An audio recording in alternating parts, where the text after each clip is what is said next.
നമഃ. യാ ദേവി സർവഭൂതേഷു വിഷ്ണുമയേതി ശബ്ദിതാ നമസ്തസ്യൈ നമസ്തസ്യൈ നമസ്തസ്യൈ നമോ നമഃ. നമസ്കാരം. കണ്ണൂർ വിഷൻ ജ്യോതിഷത്തിലേക്ക് ഏവർക്കും സ്വാഗതം. നമ്മുടെ പുതിയ അധ്യായം ആരംഭിക്കുകയാണ്. നമ്മൾ കഴിഞ്ഞ അധ്യായത്തിൽ പറഞ്ഞതിൻ്റെ ബാക്കി കാര്യങ്ങളാണ് ഇന്നും പറയുന്നത്. അതായത് ശനിയുടെ രാശിമാറ്റത്തെക്കുറിച്ചാണ് പ്രതിപാദിക്കുന്നത്. ശനി ഏതെല്ലാം തരത്തിലുള്ള ഉപദ്രവങ്ങളാണ് വ്യത്യസ്തമായ രാശിക്കാർക്ക് ചെയ്യുക, എങ്ങനെയുള്ള ഉപകാരങ്ങളും അനുഗ്രഹങ്ങളുമാണ് ചില രാശികൾക്ക് നൽകുക എന്നീ കാര്യങ്ങളൊക്കെയാണ് പറയുന്നത്. ഏരശനിയുടെ ഒരു സ്വഭാവം പലരും ഭയപ്പെടുത്തുന്ന ആ ഒരു ലൈന് ഞാൻ സ്വീകരിച്ചിട്ടില്ല. ഇന്ന് വരെ ഞാൻ ആ പണി എടുത്തിട്ടില്ല. കാരണം ഭയപ്പെടുത്തലിപ്പം അതിഭയങ്കരമായിട്ട് നടക്കുന്നുണ്ട്. ഏതായാലും അതൊന്നും കേട്ട് ഭയപ്പെട്ടു പോകണ്ട. ശനി ഇങ്ങനെ ഒരു മനുഷ്യൻ്റെ ജീവിതത്തിൽ ആയുസ്സിൻ്റെ ദീർഘത പോലെ 90 വയസ്സ് ആയുസ്സുള്ള വ്യക്തിക്ക് 3 തവണ വരും. ഒരു 70 വയസ്സിലൊക്കെ സ്ഥലം കാലിയാക്കുന്ന ആളുകൾക്ക് 2 തവണയാണ് വരിക. അതിൻ്റെ എന്താ പറയുക, അതിൻ്റെ വഴിക്കങ്ങ് നടക്കും. പക്ഷേ ഏരശനിയുടെ മൂർധന്യ കാലഘട്ടത്തിൽ ചില ദോഷാനുഭവങ്ങൾ നമുക്ക് അനുഭവപ്പെടുക തന്നെ ചെയ്യും. അത് തീർച്ചയാണ്. അതിലൊന്ന് ഞാൻ മനസ്സിലാക്കിയ ഒരു കാര്യം, നമുക്ക് വേണ്ടപ്പെട്ടവരുടെ മരണം ഇതിൽ വളരെ നിർബന്ധമായിട്ടും കണ്ടുവരുന്നൊരു സംഗതിയാണ്. പ്രായമായ മാതാപിതാക്കൾ അല്ലെങ്കിൽ മുത്തച്ഛന്മാർ, മുത്തശ്ശിമാർ, അങ്ങനെയൊക്കെ ഉള്ളവർ, അല്ലെങ്കിൽ മാതൃസ്ഥാനത്തുള്ള അല്ലെങ്കിൽ പിതൃസ്ഥാനത്തുള്ള, അതായത് ഭാര്യയുടെ അച്ഛൻ, ഭാര്യയുടെ അമ്മ, അങ്ങനെ ഭർത്താവിൻ്റെ അച്ഛൻ, അങ്ങനെയൊക്കെ ആ സ്ഥാനത്തുള്ളവരായാലും, ഇനി അച്ഛൻ്റെ അനുജന്മാർ, ഏട്ടന്മാർ, അമ്മയുടെ ഏടത്തിമാർ, ഇങ്ങനെ ബലിവെക്കാൻ നമുക്ക് അർഹതയുള്ള ആളുകൾ, അവരുടെ മരണം പൊതുവെ കണ്ടുവരുന്നൊരു കാര്യമാണ്. ഒരു കോൾ ഉണ്ട്. ഹലോ ഹലോ ഹലോ പറയൂ, എവിടെ നിന്നാണ് വിളിക്കുന്നത്? Good morning. Good morning. എവിടെ നിന്നാണ് വിളിക്കുന്നത്? ഞാൻ കോട്ടയം പോയി. ഒന്ന് വോളിയം കുറക്കൂ.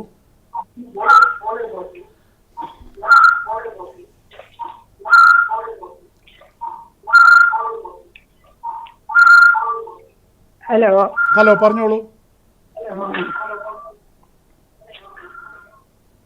1998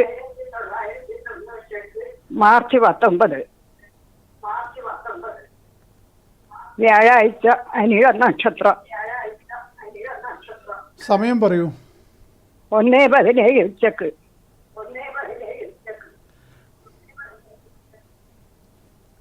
നിങ്ങളുടെ ആരാണ്? എൻ്റെ മകളാ.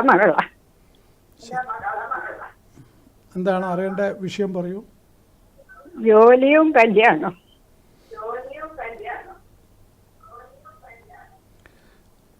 കല്യാണം അതെന്താ ഇത്രയും വേണ്ടാന്ന് വെച്ചിട്ടാണോ, താമസിപ്പിക്കുന്നതാണോ? നല്ല ജോലി കിട്ടിയിട്ട് മതി. അതെ, ശരി. നല്ല ജോലിയൊക്കെ കിട്ടാൻ കുറച്ച് കഴിയും. 29 വരെ കേതുദശയാണ്. അത് കഴിഞ്ഞാലാണ് നല്ല ജോലിയൊക്കെ കിട്ടുക. ഇപ്പോൾ ഒരു 3-4 വർഷം കൂടി ഉണ്ട് സമയദോഷം. അതിനിടയിൽ ചില അപഹാരങ്ങൾ വരും. ഇപ്പം ചൊവ്വയുടെ അപഹാരമാണ്. അത് 25 മാസം വരെയുണ്ട്, അടുത്ത ഈ ഏപ്രിൽ വിഷു വരെ. അതിനുശേഷം പിന്നെ രാഹുവിൻ്റെ അപഹാരം നടക്കും. രാഹുവിൻ്റെ അപഹാരവും വ്യാഴത്തിൻ്റെ അപഹാരവും പൊതുവിവാഹത്തിന് അനുകൂലമായ സമയമാണ്. അപ്പോൾ അതുകൊണ്ട് ആ ഒരു സമയം, അതായത് 1 മാസം കഴിഞ്ഞിട്ട് പിന്നെ ഉള്ള 2 വർഷത്തോളം കാലഘട്ടം കല്യാണത്തിന് അനുകൂലമായിട്ട് കാണുന്നു. പിന്നെ ഈ ജോലി സർക്കാർ ജോലി തന്നെ ലഭിക്കാനുള്ള സൂചനയാണ് ഇവിടെ ജാതകത്തിൽ കാണുന്നത്. ഏത് തരത്തിലുള്ള കോഴ്സാണ് ചെയ്തത്? സിവിൽ എഞ്ചിനീയറിംഗ് കഴിഞ്ഞതാ. അതെ, അപ്പോൾ അതിന് ഗവൺമെൻറ് ജോലിക്കുള്ള ഒരു ചാൻസ് ഇവിടെ കാണുന്നുണ്ട് ജാതകപ്രകാരം. അപ്പോൾ 10ാം ഭാവത്തിന് നല്ല പുഷ്ടിയാണ്. 10ാം ഭാവാധിപൻ 9ാം ഭാവത്തിൽ നിൽക്കുന്നു. അതൊക്കെ വളരെ നല്ല ഫലങ്ങളാണ്. ശുക്രൻ്റെ ദശയിലായിരിക്കും അത്, അതായത് 29-ന് ശേഷം, 2029-ന് ശേഷം. ആ സമയത്തായിരിക്കും 32 വയസ്സിന് ശേഷം പൊതുവെ ശുക്രൻ വലിയ ഭൗതികമായ ഐശ്വര്യം കൊടുക്കുന്ന ശുക്രനാണിത്. ആ സമയത്ത് എല്ലാ തരത്തിലുള്ള അഭിവൃദ്ധിയും വന്നു ചേരുമെന്ന് പറയാം. പിന്നെ നല്ല ദൈവാനുഗ്രഹമുള്ള ജാതകമാണ്. അങ്ങനെ വലിയ പേടിക്കാനൊന്നുമില്ല. പിന്നെ ഇതൊന്ന് വേഗത്തിലാക്കണമെങ്കിൽ നമുക്ക് നേരിട്ട് കണ്ട് പരിഹാരം ചെയ്യുന്നത് നല്ലതാണ്. അത് നിങ്ങളുടെ താല്പര്യം പോലെ. ഇത് പിന്നെ ഇനിയും ലേറ്റാക്കണ്ട എന്നുള്ള ഉദ്ദേശമുണ്ടെങ്കിൽ, പ്രത്യേകിച്ച് രാഹു ഇനിയും ഇപ്പോൾ 1 മാസം കഴിഞ്ഞിട്ട് രാഹുവിൻ്റെ അപഹാരം ഒരു കൊല്ലവും ചില്ലറയും ഉണ്ട്. അപ്പോൾ ആ രാഹുവിൽ കല്യാണം രാഹു നടത്തുമെങ്കിലും ഓരോരോ തടസ്സങ്ങൾ വരുത്തുമെന്നാണ്. അപ്പോൾ അതുകൊണ്ട് അതിനെന്തെങ്കിലും പരിഹാരം വേണമെങ്കിൽ അങ്ങനെ. പിന്നെ ഈ ദശ മൊത്തത്തിൽ അത്ര ഗുണമുള്ള ദശയല്ല. 9ാം ഭാവത്തിൽ നിൽക്കുന്ന പാപഗ്രഹമാണ് കേതു. ആ കേതുവിൻ്റെ ദശ അത്ര നല്ലതല്ല. അപ്പോൾ അതുകൊണ്ട് അത് ആ കുട്ടിക്കും നിങ്ങൾക്കും ഒക്കെ താല്പര്യമുണ്ടെങ്കിൽ ഒക്കെ എന്നെ ബന്ധപ്പെടാം. Okay okay. ആ, അല്ല കാര്യം പറയട്ടെ. ശരി. അപ്പോൾ അതുകൊണ്ട് ഞാൻ പറഞ്ഞു വരുന്നത്, ഈ ശനി നമ്മൾ കഴിഞ്ഞ പ്രാവശ്യം പറഞ്ഞത് പിന്നെ അവിട്ടം, ചതയം, പൂരിട്ടാതി അവരുടെ ആ കഠിനമായ പീരീഡ് കഴിഞ്ഞു എന്നുള്ളതാണ് പറഞ്ഞത്. ഞാനിതിൻ്റെ ക്രമം തെറ്റിച്ചിട്ടാണ് പറയുന്നത്. ഒന്നുകിൽ മേടൻ രാശി മുതലാണ് പറയേണ്ടത്. അങ്ങനെ അല്ലാതെ ദോഷങ്ങൾ കൂടുതലായിട്ട് വരുന്നവർക്ക് അവരുടെ കാര്യമാണല്ലോ ആദ്യം പറയുകയെന്ന് വിചാരിച്ചിട്ടാണ്. അപ്പോൾ മീനൻ രാശിക്കാരെ കൊണ്ടാണ് ഞാൻ പറഞ്ഞത്. മീനൻ രാശി പിന്നെ ഉത്രട്ടാതി, രേവതി, പൂരട്ടാതിയുടെ കാൽഭാഗം അവർക്കാണ് ഏർശനിയുടെ മധ്യകണ്ഠം, ജന്മശനി എന്ന് പറയുന്ന സാധനം തുടങ്ങാൻ പോകുന്നത്. അപ്പം അതുകൊണ്ട് അവർ വളരെയേറെ കരുതലോടുകൂടിയിരിക്കേണ്ട സമയമാണ്. ഈ അവിചാരിതമായ പിന്നെ കാര്യങ്ങൾ വന്ന് ഭവിക്കുമെന്നാണ്. നമ്മൾ പെട്ടെന്ന് നമ്മൾക്കൊരിക്കലും കണക്കുകൂട്ടാത്ത രൂപത്തിലുള്ള ചില അനുഭവങ്ങൾ വന്നു കളയും. അത് ശ്രദ്ധിക്കണം. ധനപരമായ കാര്യങ്ങളിലും വളരെയേറെ ശ്രദ്ധ പുലർത്തണം. അതായത് നമ്മൾ മറ്റുള്ളവരാൽ ചതിക്കപ്പെടുക എന്നുള്ളൊരു യോഗം ഇങ്ങനെയുള്ള സമയത്ത് കാണുന്നുണ്ട്. അത് തന്നെയാണല്ലോ ഇപ്പോൾ നാട്ടിൽ ഉടനീളം നടക്കുന്ന കാര്യവും അത് തന്നെയാണല്ലോ. എങ്ങനെ മറ്റവനെ വഞ്ചിച്ച് അല്ലെങ്കിൽ പറ്റിച്ച് അവൻ്റെ കാശ് നമ്മളെ കീശയിലാക്കാം എന്നുള്ള, അതിനുവേണ്ടി ക്ഷമയൊന്നുമില്ല വലിയ രൂപത്തിലുള്ള. അതിന് മാത്രമല്ല ഡയർട്ടി ബിസിനസ്സിൻ്റെ ലോകം ഇപ്പം കേരളത്തിൽ മുഴുവൻ ഒരു പോലീസും എക്സൈസും എല്ലാം കൂടി ജനങ്ങളടക്കം മുൻകൈ എടുത്തുകൊണ്ട് മയക്കുമരുന്നിനെതിരെ ഉള്ള വ്യാപകമായ ഒരു പദ്ധതി ആസൂത്രണം ചെയ്തിട്ടുണ്ടല്ലോ. ഇന്നലെ കേട്ടില്ലേ, ഒരു ചെറുപ്പക്കാരൻ അവൻ പ്ലാസ്റ്റിക് കവറടക്കം വിഴുങ്ങി അവൻ മരിച്ചും പോയി. അതായത് എന്നിട്ട് അവൻ്റെ അമ്മക്ക് പോലും അതിൽ വേദനയുമില്ല. കാരണം അവനും 13 വയസ്സ് മുതലേ കഞ്ചാവുകാരനാണെന്ന് അമ്മ പറയുന്നത്. അപ്പോൾ എത്രമാത്രം നമ്മളെ ഭീകരമായി നമ്മളെ ലോകത്തെ അല്ല നമ്മളെ നാടിനെ ഇത് ഗ്രസിച്ചിരിക്കുന്നു എന്നുള്ളതാണ് നമ്മൾ മനസ്സിലാക്കേണ്ട കാര്യം. ഇത് മദ്യം പോലെയുള്ളൊരു സാധനമല്ല. ഇത് മദ്യം തന്നെ അപകടകാരിയാണ്, പക്ഷേ അതുപോലുള്ളൊരു വസ്തുവല്ല ഇത്. അതിൽ നമ്മൾ പെട്ടുകഴിഞ്ഞാലും നമുക്കതിൽ നിന്ന് രക്ഷപ്പെടാൻ പറ്റും. അപ്പം അങ്ങനെയുള്ള പിന്നെ ഇതിന് അതൊന്നും ബാധിക്കില്ല. അതാണ് ഇതൊരു തരം ഭ്രാന്തിൻ്റെ വക്കിലുള്ള മാനസികാവസ്ഥയേക്കും. അതാണ് ഇതിൻ്റെ ഒരു പ്രത്യേകത. മറ്റ് മദ്യമോ മറ്റുള്ള സാധനങ്ങളോ പോലെ ഇത് ഉപയോഗിച്ച് കഴിഞ്ഞാൽ മറ്റേ സാധനത്തിൽ നിന്നും മോചനം നേടാൻ പറ്റുമ്പോൾ ഇത് മനുഷ്യൻ ഒരു പ്രത്യേക മാനസികാവസ്ഥയിലെത്തുകയും അത് അയാളുടെ പരമമായ നാശത്തിലേക്ക് അയാളെ നയിക്കുകയും ചെയ്യും. മാത്രമല്ല പലരും എന്ത് അന്യായ മാർഗത്തിലൂടെയും ഇതിനു വേണ്ടി പണം കണ്ടെത്തും എന്നുള്ളതും ഇതിൻ്റെ പ്രത്യേകതയാണ്.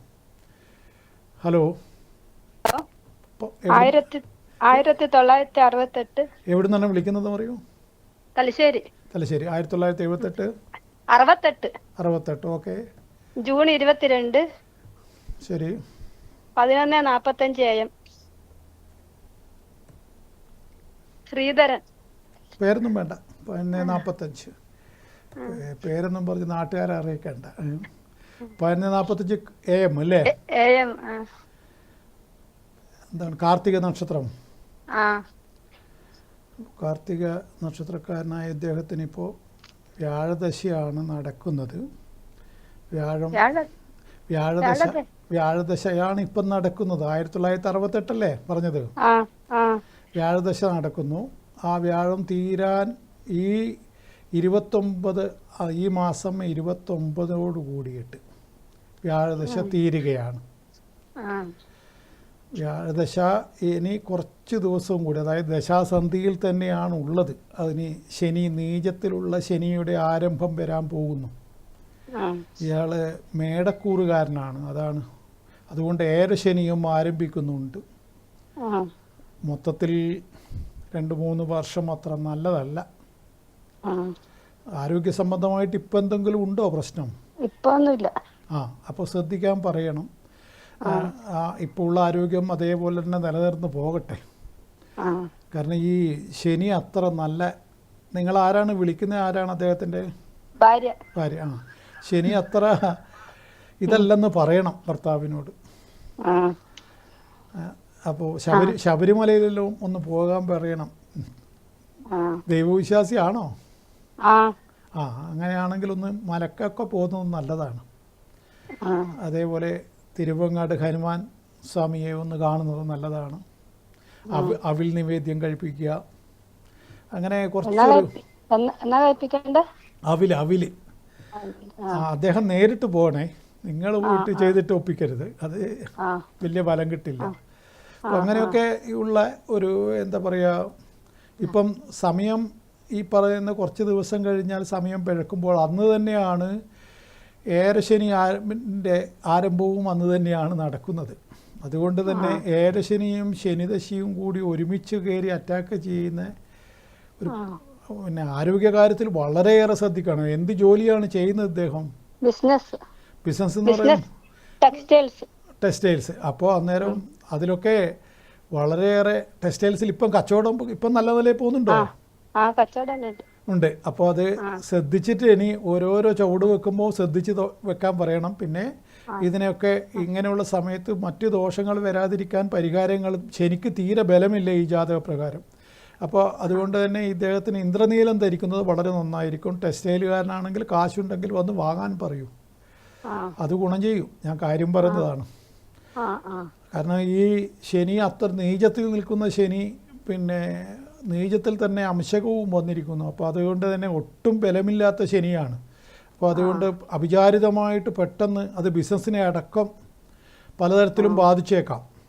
പിന്നെ ഈ ബിസിനസ് അയാൾ ഇത്രയും വർഷമായിട്ട് അറിയുന്ന ബിസിനസ്സാണ് ചെയ്യുന്നത്, അതുകൊണ്ടൊരു സമാധാനമുണ്ട്. അയാൾ അറിയാതെ വേറെ മറ്റു കാര്യത്തിലൊന്നും പോയി ഇടപെടരുതെന്ന് പറയണം. ഈ ടെക്സ്റ്റൈൽ ബിസിനസ് അയാൾ നടത്തുന്നു, അത് മാത്രം നടത്തി മുമ്പോട്ട് പോകാൻ പറയണം. മറ്റൊരു കാര്യത്തിനു വേണ്ടി ഇടപെടാൻ പാടില്ല. അതൊക്കെ വലിയ അക്കിടിയായി മാറും. അത് പ്രത്യേകം പറഞ്ഞില്ലെന്ന് വേണ്ട. അത് ബാക്കി പരിഹാരം ചെയ്യണമെങ്കിൽ നേരിൽ വിളിച്ച് ബന്ധപ്പെടാൻ പറയൂ. ഓക്കെ.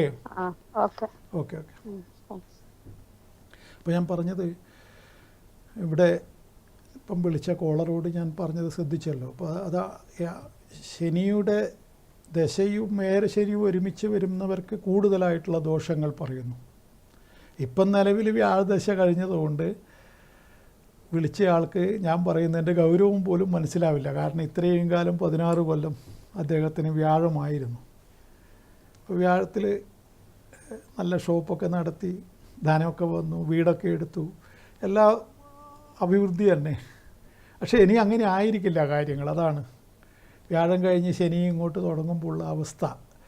ഇതാണ് നമ്മൾ മനസ്സിലാക്കേണ്ട കാര്യം.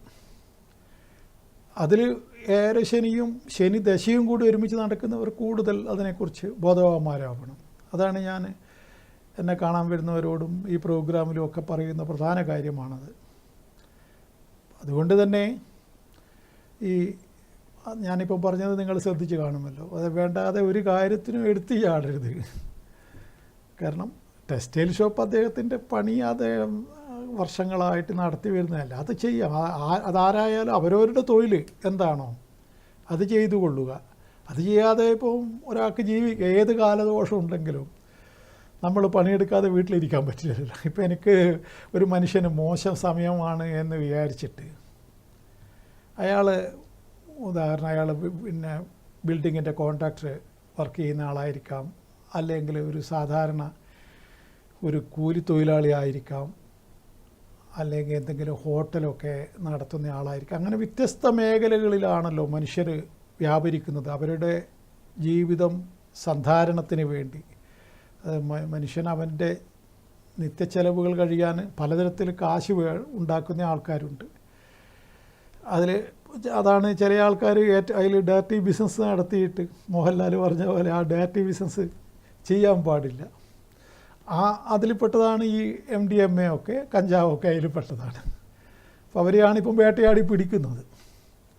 അത് എനിക്ക് തോന്നുന്നത് വിജയത്തിലേക്ക് എത്താൻ സാധ്യതയുണ്ട്. കാരണം ജനങ്ങൾ അത്രമാത്രം പിന്തുണ കൊടുക്കുന്നുണ്ട്. കാരണം ഇത് ചെറിയ മക്കളെ അടക്കം ബാധിക്കുന്ന വിഷയമായതുകൊണ്ട് ഈ മനുഷ്യൻ എന്താണ് ഏതെങ്കിലും തരത്തിലുള്ള മനസാക്ഷിയുള്ള വ്യക്തികൾ ഇതിന് കൂട്ടു നിൽക്കില്ല. അതാണ് കാരണം ഇത് വരുന്ന തലമുറയാണല്ലോ നശിപ്പിച്ച് കളയുന്നത്. ആ അമ്മ പറഞ്ഞ വർത്തമാനം 13 വയസ്സ് തുടങ്ങി എൻ്റെ മോൻ കഞ്ചാവ് വലി. അപ്പോൾ അത് അവന് എത്തിച്ചു കൊടുത്ത ആൾക്കാരെയല്ലേ പറയേണ്ടത്. 13 വയസ്സുള്ള പയ്യനത് കിട്ടില്ലല്ലോ. അവനെവിടെയാണത് അതിൻ്റെ സ്ഥലമൊന്നും അവനറിയില്ലല്ലോ. ആ കുട്ടി 22-ാം വയസ്സിൽ ഇപ്പോൾ മരിച്ചും പോയി. എന്താണ് അവസ്ഥ? എവിടെ എത്തേണ്ട പയ്യനാണ്? അമ്മക്ക് എത്രമാത്രം തുണയാവേണ്ടവനാണ്? അതാണ്. ഒരു കോൾ ഉണ്ട്. ഹലോ ഹലോ, എവിടെ നിന്നാണ് വിളിക്കുന്നത്? കൂത്തുപറമ്പ്. പറഞ്ഞോളൂ, ഡേറ്റ് പറഞ്ഞോളൂ. 1985. അതിൻ്റെ വോളിയം ഓർക്കൂ. പറയൂ, ഡേറ്റ് പറയൂ. 1985 മെയ്. ശരി, മെയ് 5. ഓക്കെ. രാത്രി 8 മണി.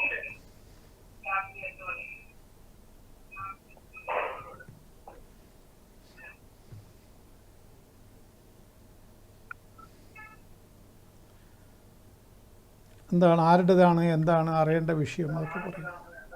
മകൻ്റെതാണ്. എന്താണ് മകനെ കുറിച്ച് അറിയേണ്ട കാര്യം? പറയൂ. കല്യാണമൊന്നും ആയിട്ടില്ല. അയ്യോ അതിപ്പോ കണ്ണൂർ ജില്ലയിൽ ഇപ്പോൾ കണ്ണൂർ ജില്ല എന്നല്ല കേരളത്തിൽ മൊത്തം ഉള്ള അവസ്ഥ തന്നെ. അതിനി ജ്യോതിഷം കൊണ്ടൊന്നും ചെയ്യാൻ കഴിയില്ല.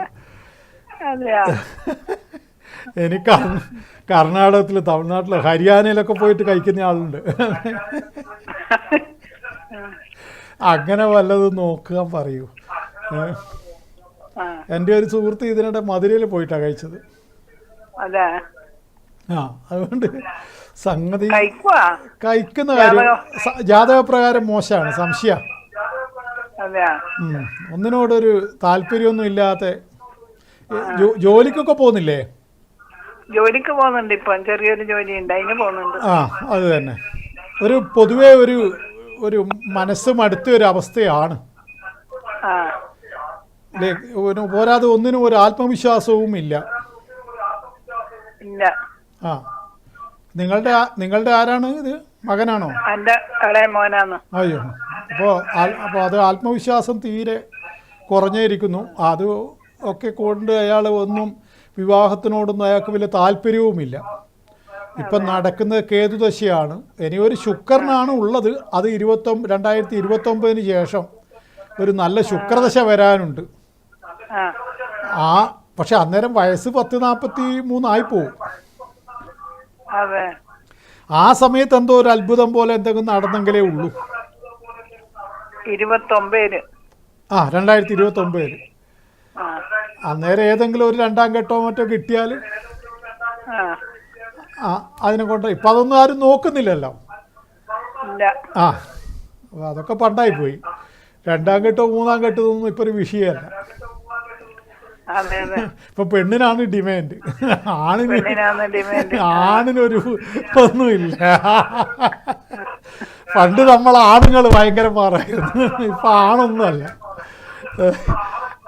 അപ്പൊ അതുകൊണ്ട് ആ സമയത്ത് അത്ഭുതങ്ങൾ സംഭവിച്ചേക്കാം. അങ്ങനെ ഒരു ശുക്രദശയുടെ ഒരു ഇത് കാണുന്നുണ്ട് നിങ്ങളുടെ മകന്. അത് അങ്ങനെ വരട്ടെ എന്ന് പ്രാർത്ഥിക്കുന്നു. മറ്റു വേറെന്ത് ചെയ്യാനാ? അത് അങ്ങനെ പറയാൻ വകുപ്പില്ല, അടുത്തതിന് വിളിക്കൂ.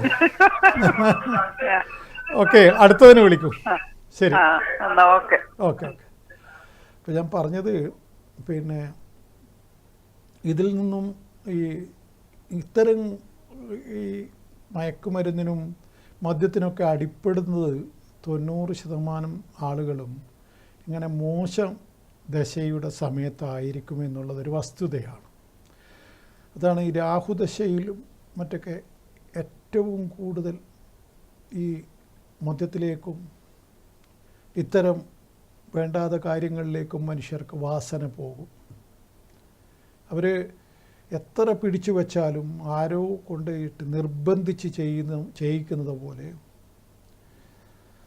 അവരിത്തരം മദ്യത്തിനും മയക്കുമരുന്നിൻ്റെയും പുറകെ പോകുന്നതായിട്ടാണ് കാണുന്നത്.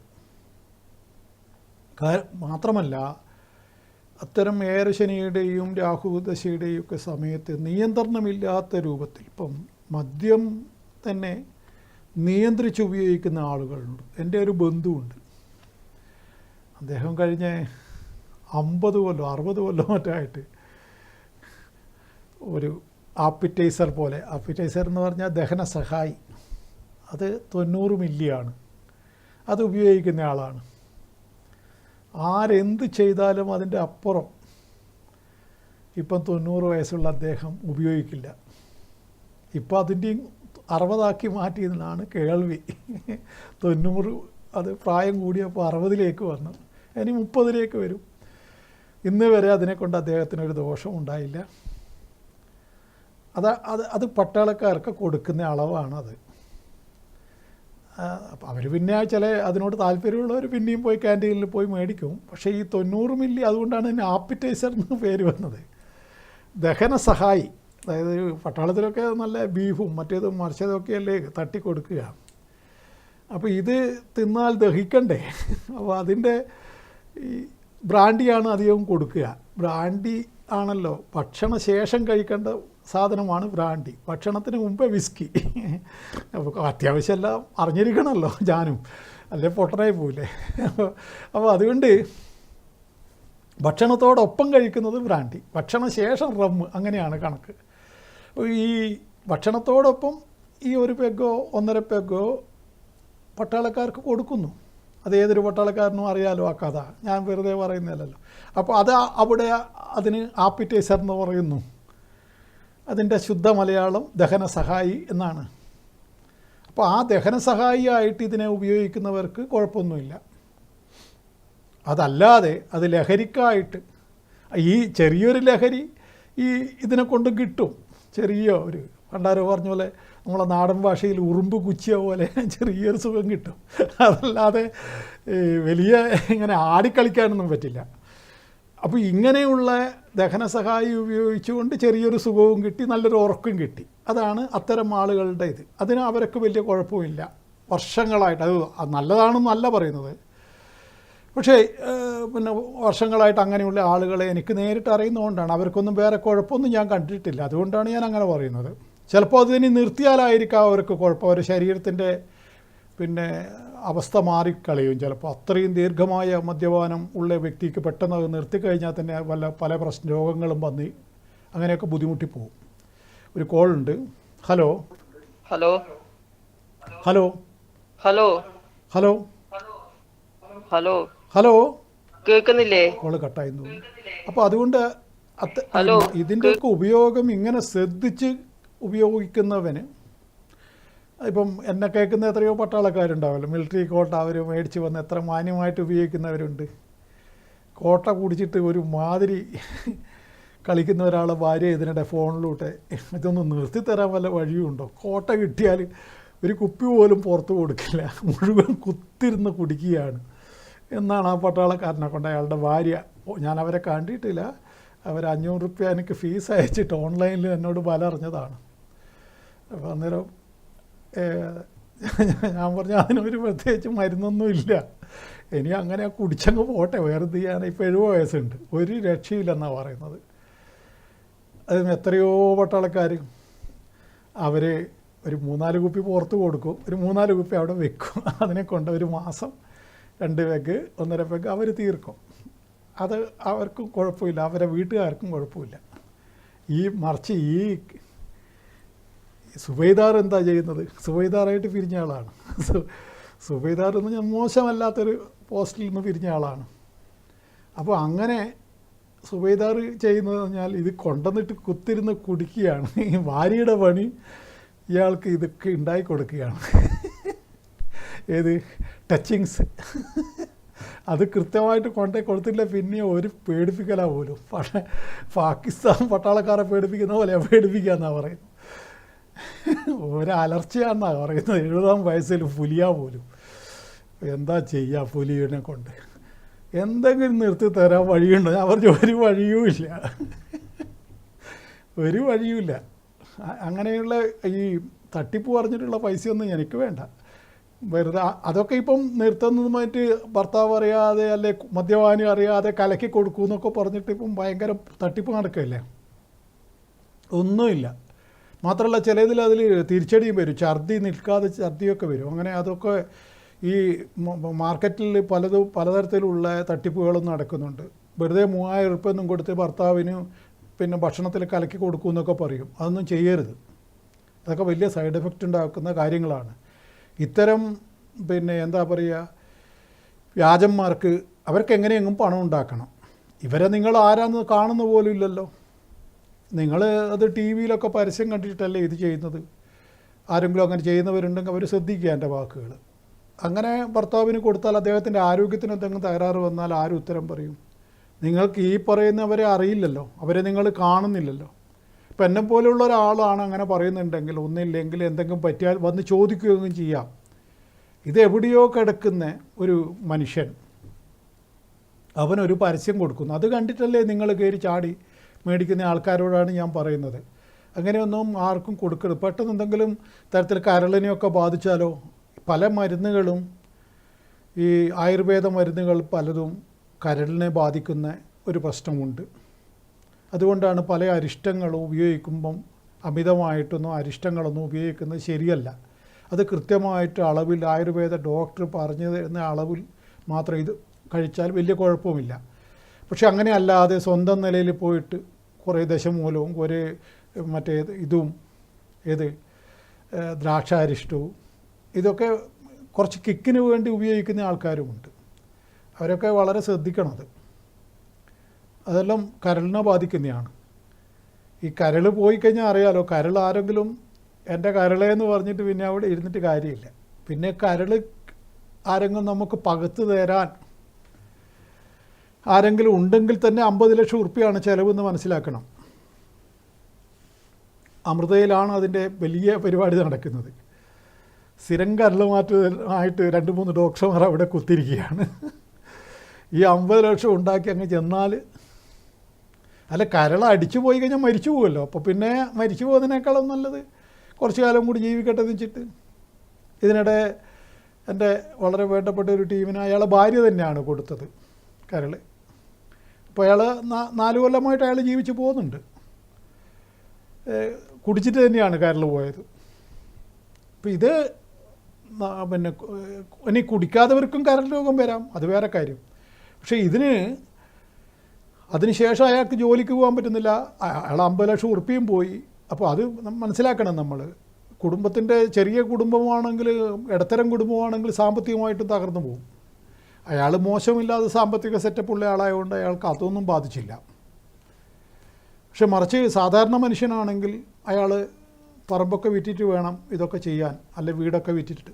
അപ്പോൾ അതൊക്കെ കുടിക്കുന്നവരൊന്നും ആലോചിക്കുന്നത് നല്ലതാണ്. ഈ 70 വയസ്സുള്ള സുബൈദാർക്കൊന്നും ബാധകമല്ല. അയാൾക്ക് എന്ത് നോക്കാനാ? അയാളിന് കരൽ അടിച്ചു പോയാലും ആരും കൊടുക്കുകയില്ല, അയാൾക്കങ്ങ് പോവുക. അതായിരിക്കും അയാളുടെ ഉദ്ദേശം. പോകുമ്പോൾ അങ്ങ് പോയിക്കോട്ടെ എന്ന്. അങ്ങനെയുള്ള ആളോട് രക്ഷയില്ല. പക്ഷെ മറിച്ച് ഭാര്യ പറയുന്നത് ആ മിരട്ടലാണ് സഹിക്കാൻ കഴിയാതെ. അതാണ്. അതുകൊണ്ട് മിരട്ടലാണ്. ഒന്ന് മയത്തിൽ പറഞ്ഞാൽ ഒരു മുട്ട വറുത്ത് കൊണ്ടുവരാൻ പറയുമ്പോൾ അത് കുറച്ച് മയത്തിൽ പറയാലോ. നീ ഒരു മുട്ട വറുത്ത് തരുമോ എന്ന് ചോദിക്കാമല്ലോ. ഇങ്ങോട്ട് മുട്ടയും കൊടുക്ക്, ഇങ്ങനെ കൽപ്പിക്കുക. പാവത്തിന് ആ സ്ത്രീക്ക് വരുമാനവുമില്ല. പിന്നെ 65 വയസ്സിൽ ആ സ്ത്രീ എന്ത് ചെയ്യാൻ? ഇയാളെ പേടിച്ചിങ്ങനെ നിൽക്കുക തന്നെ. പിള്ളേരൊന്നും സ്ഥലത്തുമില്ല. ഇതൊക്കെ ഓരോ നേച്ചറാണ്, അതൊന്നും മാറ്റാൻ പറ്റില്ല. അതൊക്കെ മനുഷ്യന്, അതൊക്കെ ആരും പറഞ്ഞിട്ട് കാര്യമില്ല. ചില ആൾക്കാർ അങ്ങനെയാണ്. അവർക്ക് സ്നേഹത്തിലുള്ളൊരു വാക്ക് പോലും പറയാൻ അറിയില്ല. ഒന്ന് ചിരിക്കാൻ അറിയാതെ ആൾക്കാരില്ലേ. ചിരിച്ചു കഴിഞ്ഞാൽ എന്തോ ഭയങ്കര മോശമാണെന്നാണ് വിചാരം. ഇങ്ങനെ ഒരു 10 കിൻഡൽ കൈപ്പക്കൻ്റെ ജ്യൂസ് അടിച്ച് കുടിച്ച പോലെ ഇങ്ങനെ ബലം പിടിച്ച് ഇങ്ങനെ ഇരിക്കുക. ഒരു ചിരി പോട്ടെ, കാച്ചിരി ചിരിക്കില്ല. കാൽച്ചിരി എന്ന്, അരച്ചിരി കാൽച്ചിരി എന്നൊക്കെ ഇല്ലേ, അതുപോലും ചിരിക്കില്ല. ഇക്കിളി ഇട്ടാലും ചിരിക്കാതെ ആളെ എനിക്ക് നേരിട്ടറിയാം. ഇക്കിളിയാക്കിയാൽ പൊതുവെ മനുഷ്യന്മാരിങ്ങനെ ഇങ്ങനെ ആക്കുമ്പോൾ ചിരിച്ചു പോകില്ലേ, അതുപോലും ചിരിക്കാതെ ആൾക്കാരെ ഞാൻ നേരിട്ട് പരിചയപ്പെട്ടിട്ടുണ്ട്. ഞാൻ അയാളോട് ചോദിച്ചിട്ടുമുണ്ട്, എന്തിനാണ് ഇങ്ങനെ ആയിപ്പോയത്, എന്തുകൊണ്ടാണ്? അയാൾ പറഞ്ഞു എനിക്കും അറിയില്ല അതിൻ്റെ കാരണമെന്ന്, ഞാനിങ്ങനെ ആയിപ്പോയി. ചിരിക്കാൻ അറിയാത്ത മനുഷ്യൻ. നിങ്ങൾ പറഞ്ഞാൽ വിശ്വസിക്കില്ല. കാരണം ഒരുപാട് 10,000-ങ്ങളെ പരിചയപ്പെട്ടതുകൊണ്ടാണ് ഇങ്ങനെയൊക്കെയുള്ള ആൾക്കാരെയൊക്കെ പരിചയപ്പെടാനൊക്കെ സാധിച്ചത്. നിങ്ങളെ പരിമിതി സാധാരണ ഒരു മനുഷ്യൻ 1000 ആളെ പരിചയപ്പെട്ടിട്ടുണ്ടാവും. അല്ലെ വലിയ കുറച്ചുകൂടി പൊതുപ്രവർത്തനമൊക്കെ ഉണ്ടെങ്കിൽ ഒരു 10,000 ആൾ, അല്ലെ 20,000 ആൾ, അത്രയും ആൾക്കാരെ ഒരു സാധാരണ ഒരു പഞ്ചായത്ത് ലെവലിലൊക്കെ പൊതുപ്രവർത്തനം നടത്തുന്ന ഒരാൾക്ക് അത്രയൊക്കെ പരിചയം ഉണ്ടാവും. പിന്നെ വലിയ ലെവലിലുള്ള പിന്നെ എന്താ പറയുക, ഈ സിനിമാ നടന്മാരോ അത്തരത്തിലുള്ള വലിയ വലിയ ടീമുകൾ, വലിയ നേതാക്കന്മാർ, അവരൊക്കെ വേണമെങ്കിൽ അവരെ ലെവലിലൊക്കെ പരിചയമുള്ള ആളാണ് ഞാനും. അവരൊക്കെ ഒരുപാട് പേരെ പരിചയപ്പെട്ടിട്ടുണ്ടാവും. അതുപോലെ ഡോക്ടർമാർ. പക്ഷേ ഈ ഡോക്ടർമാരൊക്കെ പരിചയപ്പെടുന്നതൊക്കെ ഒന്നും വലിയ വർത്തമാനത്തിനൊന്നും നിൽക്കില്ലല്ലോ ഇപ്പം ഡോക്ടർമാർ. അടുത്ത രോഗീനെ വിളിക്കേണ്ട തിരക്കല്ലേ. ഓരോ രോഗിയും കയറുമ്പോൾ 500 റുപ്യല്ലേ. അപ്പോൾ പിന്നെ പെട്ടെന്ന് കുറിച്ച് വിടുക എന്നുള്ളതല്ലാതെ വേറെ പരിപാടിയൊന്നുമില്ലല്ലോ. അപ്പോൾ അതുകൊണ്ട് അവരിൽ നമ്മളെക്കാളൊക്കെ അവർ ആളെ കാണുന്നുണ്ടാവും, പക്ഷേ നമ്മളെപ്പോലെ പെരുമാറില്ല. അത് അവരുടെ ജോലിയുടെ പ്രത്യേകത കൊണ്ടായിരിക്കാം, എന്തോ ആവട്ടെ, അതൊന്നും ഞാൻ കടക്കുന്നില്ല അതിലേക്കൊന്നും. ഏതായാലും ഞാൻ പറഞ്ഞത് ഇപ്പോൾ ഏരശനിയുടെ ദോഷങ്ങളെക്കുറിച്ചാണ്. ഈ ഏടൻ രാശിക്കാർക്കാണ് ഇപ്പോൾ ഏരശനിയുടെ ആരംഭം വരുന്നത്, മറ്റവർക്ക് മധ്യകണ്ഠം. ഇപ്പോൾ ഏരശനിയുടെ പ്രധാനമായിട്ടുള്ള 3 ആൾക്കാർ ഈ എന്താണ്, കുംഭൻ രാശി, മീനൻ രാശി, മേടൻ രാശി, അവർക്കാണ് ഈ അതിൽ മീനൻ രാശിക്കാർക്ക് 5 കൊല്ലവും മേടൻ രാശിക്കാർക്ക് 7 കൊല്ലവും കുംഭൻ രാശിക്കാർക്ക് ഇനി 2.5 കൊല്ലവുമാണ് ഏരശനി ബാക്കിയുണ്ടാവുക എന്ന് ഓർമ്മിച്ച് വെക്കുക. അവർ പിന്നെ ഏരശനി തീരുന്നവരെ ഞാൻ പറഞ്ഞു മകരൻ രാശി, അത് ഈ മാസം കൊണ്ട് അവർക്ക് ആശ്വാസം കിട്ടുകയാണ്. പിന്നെ എന്താണ്, പിന്നെ ഉത്രാടം, തിരുവോണം, അവിട്ടത്തിൻ്റെ പകുതി, ഉത്രാടത്തിൻ്റെ 3/4, അതാണ് മകരൻ രാശി. അവർക്ക് ഏരശനി അവസാനിക്കുകയാണ്. തീർച്ചയായിട്ടും 3-ൽ ശനി സഞ്ചരിക്കുമ്പോൾ അവർക്ക് കുറച്ച് ചില നല്ല കാര്യങ്ങൾ അനുഭവത്തിൽ വരേണ്ടതാണ്. പിന്നെ ഒന്ന് ഈ മേടൻ രാശിക്കാരെ കഴിഞ്ഞാൽ പിന്നെ ഒന്ന് ഇടവൻ രാശിക്കാരെ കൊണ്ടാണ് പറയുന്നത്. ഇനി ഇടവൻ രാശിക്കാർക്ക് 10-ലെ കണ്ടകശനി അവസാനിക്കുകയാണ്. അത് 11-ലേക്ക് വരികയാണ്. അഭീഷ്ട സ്ഥാനം ആണ് 11 പറയുന്നത്. സ്വാഭാവികമായിട്ടും ജോലിയിലും മറ്റൊക്കെ ഒരു മരവിപ്പൊക്കെ വന്നവരോ അല്ലെങ്കിൽ ഏതെങ്കിലും തരത്തിലുള്ള കുഴപ്പങ്ങൾ വന്നവർക്കോ അതൊക്കെ പരിഹരിക്കാൻ പറ്റിയ കാലഘട്ടമാണ് ഇടവൻ രാശിക്കാരെ സംബന്ധിച്ചിടത്തോളം ഇപ്പോൾ ഉള്ളത്. വരാൻ പോകുന്ന 2.5 വർഷം അവർക്ക് 11 ശനി ഏറ്റവും കൂടുതൽ അനുകൂലമായി നിൽക്കുന്ന രാശിയായിട്ട് 11, പിന്നെ 3, പിന്നെ 6 അങ്ങനെയാണ് പറയുക. അതിൽ ഈ 11 വരുമ്പോൾ പ്രത്യേകിച്ചും വിദേശത്തേക്കൊക്കെ ശ്രമിച്ചിട്ട് നടക്കാതെ ആളുകൾ, ഈ കപ്പലിലും മറ്റൊക്കെ കയറി പോകാൻ വേണ്ടിയിട്ട് മർച്ചൻ്റ് നേവി അതിലൊക്കെ പോയിട്ട് നടക്കാതെ ആളുകൾ, അങ്ങനെ പല കാര്യത്തിലും തൊഴിൽ സംബന്ധമായി തടസ്സങ്ങൾ വന്ന ആളുകൾ, പിന്നെ ചില മേലുദ്യോഗസ്ഥരെ കൊണ്ട് ബുദ്ധിമുട്ട് അനുഭവിക്കുന്ന മനുഷ്യന്മാർ, അങ്ങനെയൊക്കെ ഉണ്ടല്ലോ. ഒരു പിന്നെ എന്താണ്, ഒരു എയ്യോ ഉണ്ടെങ്കിൽ അയാളുടെ കീഴിൽ കുറേ സ്കൂളിലെ ടീച്ചർമാരുണ്ടെങ്കിൽ അവർക്ക് അയാൾക്ക് പണി കൊടുക്കാൻ പറ്റുമല്ലോ. അതേപോലെ SIക്ക് പോലീസുകാരനെ ഇതാക്കാൻ പറ്റുമല്ലോ. അതൊക്കെ ജോലി സംബന്ധമായിട്ട് മേലുദ്യോഗസ്ഥൻ വിചാരിച്ചാൽ കഴിയുന്ന കാര്യങ്ങളാണ് അതൊക്കെ. സ്ഥിരമായിട്ട് ട്രാഫിക്കിൽ ഇട്ട് കൊടുത്താൽ തന്നെ ആയില്ലേ അവൻ്റെ കാര്യം. ഈ എന്താ പറയുക, പിന്നെ 12 മണീൻ്റെ ചൂട് ആ സമയത്ത് അത് SI അല്ലേ തീരുമാനിക്കുന്നത്. അപ്പോൾ അവിടെ കൊണ്ട് ഇട്ട് കഴിഞ്ഞാൽ ഇപ്പോൾ എങ്ങനെയാണെന്നറിയില്ല, പണ്ടത്തെ കാലത്ത് ഇപ്പോൾ എങ്ങനെയാണെന്നറിയില്ല. ഞാനിതൊക്കെ പറയുന്നത് 30 കൊല്ലം മുമ്പുള്ള കഥയാണ്. അന്നേരമൊക്കെ കുറേ പോലീസുകാർ SIമാരെയൊക്കെ പരിചയമുണ്ടായിരുന്നു. ഇപ്പം വലിയ കാര്യമായിട്ട് അങ്ങനെ കമ്പനിയൊന്നുമില്ല. എന്നാലും ഈ അധികാരങ്ങളൊക്കെ ഒരു ഓഫീസർക്കുണ്ടല്ലോ. അപ്പോൾ ആ ഓഫീസർക്ക് പിന്നെ ഇങ്ങനെയൊക്കെ എന്തെങ്കിലും വല്ല ചുരുക്കമുള്ളവനെ പിടിച്ചിട്ട്, പിന്നെ ഈ ഏറ്റവും ഇഷ്ടമുള്ളവനെ പിടിച്ചിട്ട് മറ്റേ ഇതിലിട്ട് കൊടുക്കുമല്ലോ, പാസ്പോർട്ട് വെരിഫിക്കേഷൻ. ഇത്ര സുഖമുള്ളൊരു പണി വേറെ ഇല്ലല്ലോ. ഇപ്പം പണ്ടൊക്കെ കൈക്കൂലി മേടിക്കായിരുന്നു, ഇപ്പം അതൊന്നുമില്ല. ഇപ്പം വന്നിട്ട് വെരിഫിക്കേഷൻ പിന്നെ ഫോണിലൂട്ടിയും ആയല്ലോ ഇപ്പം. അപ്പോൾ അത് ഏതായാലും അപ്പണിയ ഒന്നും അറിയണ്ടല്ലോ ആ പോലീസുകാരന്. അല്ല ഇപ്പോൾ എന്തോ CPO എന്തോ പേരൊക്കെ മാറ്റാം. പണ്ട് നമ്മൾ പഴയ ആളായതുകൊണ്ട് പോലീസുകാരെന്ന് പറയുന്നതാണ്. കോൺസ്റ്റബിൾ അന്നിപ്പോൾ എന്ന് പറഞ്ഞാൽ ഓഫീസറാണ്. അങ്ങനെ അതിനെന്തോ ഒരു പേരുണ്ടല്ലോ, മറന്നുപോയി. ഏതായാലും അതേപോലെ ഈ മേലുദ്യോഗസ്ഥരിൽ നിന്നും എങ്ങനെയാണ് കീഴുദ്യോഗസ്ഥന്മാർക്ക് ബുദ്ധിമുട്ട് വരിക എന്നുള്ളതിന് ഞാൻ ഉദാഹരണം പറഞ്ഞതാണ്. അതെല്ലാ മേഖലയിലും ഉണ്ടാവും അത്. പിന്നെ അപ്പോൾ അതുകൊണ്ട് അത്തരത്തിലുള്ള വിഷമങ്ങളൊക്കെ അനുഭവിച്ച ആരും കൊണ്ടെങ്കിൽ അവർക്കൊക്കെ ഈ സമയത്തിന് മാറ്റമുണ്ടാവും, അത് യാതൊരു സംശയവുമില്ല. അതേപോലെ ഏതെങ്കിലും തരത്തിൽ എന്തെങ്കിലും തടസ്സങ്ങൾ അവരെ അനുഭവത്തിൽ കഴിഞ്ഞ കുറച്ച് വർഷമായിട്ട് 1-2 വർഷമായിട്ട് അവർ അനുഭവിക്കുന്നുണ്ടെങ്കിൽ അതിനൊരു പരിവർത്തനം നിങ്ങൾക്ക് വിഷുവോടുകൂടി സ്വാഭാവികമായിട്ടും നിങ്ങൾക്ക് പ്രതീക്ഷിക്കാം. അത് അനുഭവത്തിൽ പലരോട് സംസാരിച്ച് ഉറപ്പിച്ച കാര്യമാണ്. ഈ 11 ശനിയുടെ അനുഗ്രഹം സ്വന്തം നിലയിലും അത് മനസ്സിലാക്കിയതാണ്. അതുകൊണ്ടാണ് ഇത്ര ഉറപ്പിച്ച് പറയുന്നത്. കാത്തിരിക്കുക. ഏതായാലും നമ്മൾ ദേവിയെക്കുറിച്ച് നമ്മൾ കുറച്ച് ദിവസമായിട്ട് പറഞ്ഞിട്ടില്ല. അപ്പോൾ അതൊന്ന് ഇനിയുള്ള മന്ത്രം യോഗാനശേഷാനഭംസി തുഷ്ടാരുഷ്ടാതുക മൻസകലാനഭീഷ്ടാൻ ത്വാമാശ്രിതാനാം നവിബന്ധരാണാം ത്വാമാശ്രിതാം ആശ്രയതാം പ്രയാതി എന്നും പ്രയാന്തി എന്നും 2 തരത്തിലുള്ള പാഠഭേദമുണ്ട്.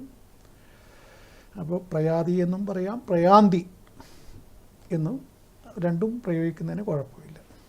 അപ്പോൾ ഇതിൻ്റെ ശരിയായ അർത്ഥം എന്തെന്ന് വെച്ചാൽ നമ്മളെ ദേവിയുടെ അനുഗ്രഹം നമുക്ക് സിദ്ധിച്ചു കഴിഞ്ഞാൽ, നേടിക്കഴിഞ്ഞാൽ എല്ലാ തരത്തിലുള്ള ദോഷങ്ങളും അകന്നു പോകുന്നു. തുഷ്ടയായാൽ, സന്തുഷ്ടയായാൽ, രുഷ്ട എന്ന് പറഞ്ഞാൽ കോപിച്ചവളായാലോ എല്ലാ മനോരഥങ്ങളും നശിച്ചു പോകുന്നു. അതാണ് ദേവി കോപിച്ചാൽ സകലം മുടിഞ്ഞിടും എന്ന് പറയുന്നത്. അതാണ് അത് ഈ കുലപരദേവതയൊക്കെയുള്ള കുടുംബത്തിലെ അംഗങ്ങൾക്ക് ഞാൻ പറയുന്ന കാര്യങ്ങൾ പെട്ടെന്ന് മനസ്സിലാവും. ക്ഷയിച്ചു പോയ കുടുംബ ക്ഷേത്രങ്ങളിലെ അംഗങ്ങൾക്ക് പെട്ടെന്ന് ഞാൻ പറയുന്ന കാര്യങ്ങൾ മനസ്സിലാവും. ആ ദേവത ഇതൊക്കെ അനുഭവത്തിൽ കൂടി അല്ലാതെ മറ്റുള്ളവരുടെ മുമ്പിൽ വെറുതെ പറഞ്ഞിട്ട് നാണം കെടാനൊന്നും നിൽക്കണ്ട. ഇത് പുതിയ കാലഘട്ടമാണ്. ഇതിനൊക്കെ എന്തോ ഫൂളിഷ്നസ് വർത്തമാനാണെന്ന് പറയുന്ന എത്രയോ ആൾക്കാരുണ്ടാവും. പക്ഷെ അനുഭവം കിട്ടിയവരുടെ അവർ മനസ്സിലാക്കുന്നുണ്ട് ഞാൻ എന്താണ് പറയുന്നത്. മറ്റുള്ളവർക്കത് അവരെ സംബന്ധിച്ചിടത്തോളം ഈ ചൊവ്വയിൽ സ്ഥലം മേടിക്കാൻ പോവുകയാണ്. ഇലോൺ മസ്ക് 14 മക്കളെ ഉണ്ടാക്കിയിട്ടുണ്ട്. അവർക്ക് 300 കോടിൻ്റെ വീടൊക്കെ എടുത്തു കൊടുത്തു. അപ്പോൾ സന്തതി പരമ്പരകൾ വേണമല്ലോ. 3 ഭാര്യമാരായിട്ട് 11 മക്കൾ, 14. അപ്പോൾ അത് ഇലോൺ മസ്ക് എക്സിൻ്റെ മുതലാളി, ഇന്ന് ഭൂമിയിലെ ഏറ്റവും വലിയ കോടീശ്വരൻ. അതാണ് മനസ്സിലാക്കേണ്ടത്. നമ്മളെ അംബാനീനേക്കാളൊക്കെ മേലെയാണ്. ബിൽഗേറ്റ്സ് എല്ലാം ഔട്ടായിപ്പോയി. ഇപ്പോൾ ഇലോൺ മസ്കാണ്. ഇപ്പോൾ ഇലോൺ മസ്ക് 3 ഭാര്യമാർ 14 കുട്ടികൾ അതൊക്കെ ആയിട്ട് അതെന്തോ അയാളെ ഇഷ്ടം. ആ നാട്ടിൽ അങ്ങനെ നിയമം ഒന്നും പ്രശ്നമല്ല. അപ്പോൾ ഏതായാലും പിന്നെ ഞാൻ പറഞ്ഞു വരുന്നത്, പിന്നെ ഈ മസ്ക് ഇപ്പോൾ ചൊവ്വയിലേക്ക് കാര്യങ്ങൾ മാറ്റാൻ പോവുകയാണ്. അതിനുള്ള പദ്ധതികളൊക്കെ അന്നേരമാണോ ഇവിടെ ചൊവ്വാദോഷവും കൊണ്ടിരിക്കുന്നത് എന്ന് ഉള്ള ചോദ്യമുണ്ട്. ഇല്ല, ഇവിടെ നാസ ചൊവ്വയിൽ സ്ഥലം ശരിയാക്കി എടുത്തിട്ട് അവിടെ പോകാൻ വേണ്ടി കുട്ടികളെ പരിശീലിക്കുന്നുണ്ട്, പെൺകുട്ടികളടക്കം. അപ്പോൾ ആ കാലഘട്ടത്തിൽ ഇപ്പോൾ ചൊവ്വാദോഷവും കൊണ്ട് ഇയാളെ എവിടുന്ന് വന്നു എന്ന് പറഞ്ഞിട്ട് നമ്മളൊരു ബർബേറിയൻ, അതായത് അപരിഷ്കൃതൻ എന്ന് പറയുന്നത്, അങ്ങനെ ചിന്തിക്കുന്ന ആൾക്കാരുണ്ടാവും. ഞാൻ അവരോട് തർക്കിക്കുന്നില്ല. ഞാൻ കഷ്ടകാലത്തിന് ഞാനൊരു അപരിഷ്കൃതനായിപ്പോയി, ഞാൻ എന്ത് ചെയ്യാനാണ്. പക്ഷേ എനിക്ക് ബോധ്യപ്പെട്ട കാര്യം ഞാൻ പറയുന്നത് മാത്രം, അത് നിങ്ങളാരും കണക്കിലെടുക്കുകയും വേണ്ട. എന്നെ കേൾക്കുന്ന ബോധ്യപ്പെട്ട ആൾക്കാരിവിടെ ഇതിൻ്റെ മുമ്പിലുണ്ട്. പണ്ടാരോ പറഞ്ഞ പോലെ ടി വിയുടെ കുണ്ടൊക്കെ ഇരിക്കുന്നുണ്ട് അവർ. ആ ടി വിയുടെ കുണ്ടൊക്കെ ഇരിക്കുന്ന ആളെയാണ് ഞാൻ ടാർഗറ്റ് ചെയ്യുന്നത്. അവരാണ് എൻ്റെ ആൾക്കാർ. ഇതിന് തീർത്തും ഇങ്ങനെ മറിച്ച് ചിന്തിക്കുന്നവർ എൻ്റെ വർത്തമാനം കേൾക്കാൻ നിൽക്കണ്ട, അതൊന്നും വലിയ കാര്യമില്ല. അപ്പോൾ ഞാൻ പറഞ്ഞു വന്നത്, അങ്ങനെ ഈ കുലപരദേവത മുഷിഞ്ഞവർക്ക് ഞാൻ പറയുന്ന കാര്യം വേഗം മനസ്സിലാവുന്ന ഞാൻ പറഞ്ഞത്. രോഗാനശേഷാനപകം ഇഷ്ടാധികാമൻ സകലാനഭീഷ്ടാൻ തോമാശ്രിതാനെന്ന വിപന്നരാണം. നിന്നെ ആശ്രയിച്ചവർക്ക് വിപത്തൊന്നും വരുന്നില്ല, അവർ മറ്റുള്ളവരാൽ ആശ്രയിക്കപ്പെട്ടവനായി ഭവിക്കുന്നു എന്നാണ് ഇതിൻ്റെ അർത്ഥം. അതായത് ഞാൻ ഉദാഹരണം എൻ്റെ കാര്യം തന്നെ എടുക്കാം. ഞാൻ മൂകാംബികമ്മയുടെ ഭക്തനായിട്ട് അറിയപ്പെട്ടു. പിന്നെ എന്നെ ഒരുപാട് പേര് ആശ്രയിച്ചില്ലേ, ഒന്ന് ദോഷം മാറ്റിത്തരൂ, ഒന്ന് എൻ്റെ മകളുടെ കല്യാണ കാര്യത്തിന് തടസ്സം ഉണ്ടെന്ന് മാറ്റിത്തരൂ എന്ന് പറഞ്ഞിട്ട് എൻ്റെ അടുത്ത് 10,000-കണക്കിന് ആൾ വന്നില്ലേ. അപ്പോൾ ദേവി എന്നിൽ പ്രസാദിച്ചുകൊണ്ടാണെന്ന് ഞാൻ വിചാരിക്കുന്നു. എനിക്കങ്ങനെ വിശ്വസിക്കാനുള്ള അവകാശത്തെ ആരും ചോദ്യം ചെയ്യരുത്. അല്ലാതെ പിന്നെ എന്നെ ഈ അതുകൊണ്ടല്ലേ ഞാൻ ചെറിയ കാര്യങ്ങളൊക്കെ ഒഴിവാക്കിയത്. ഈ വലിയ കാര്യങ്ങൾ ആശ്രയിച്ച് വരുന്നവരെ, അവരെ അങ്ങനെ വിശ്വാസം അർപ്പിച്ച് വരുന്നവരെ സഹായിക്കുക. അങ്ങനെ എൻ്റെ അടുത്ത് വന്നിട്ട് എത്രയോ സഹായം കിട്ടിയ ആളുകൾ, ആയിരക്കണക്കിന് ആൾ എൻ്റെ പരിപാടി കാണുന്നില്ലേ, അതും എനിക്കറിയാലോ. പിന്നെ ഈ മന്ത്രം ചൊല്ലുന്നത് മറ്റൊരു കാര്യം, രോഗശമനത്തിന് ശാക്തേയത്തിൽ ഏറ്റവും കൂടുതൽ നിർദ്ദേശിക്കുന്ന ശാക്തേയം, വൈഷ്ണവം, ശൈവം 3 തരത്തിലുള്ള, വേറെയും 3 പദ്ധതികളും കൂടിയുണ്ട്. കുമാരം, ഗാണപത്യം, സൗര്യം, അങ്ങനെ 6 തരത്തിലുള്ള ദൈവിക പദ്ധതികളാണ് ഉള്ളത്.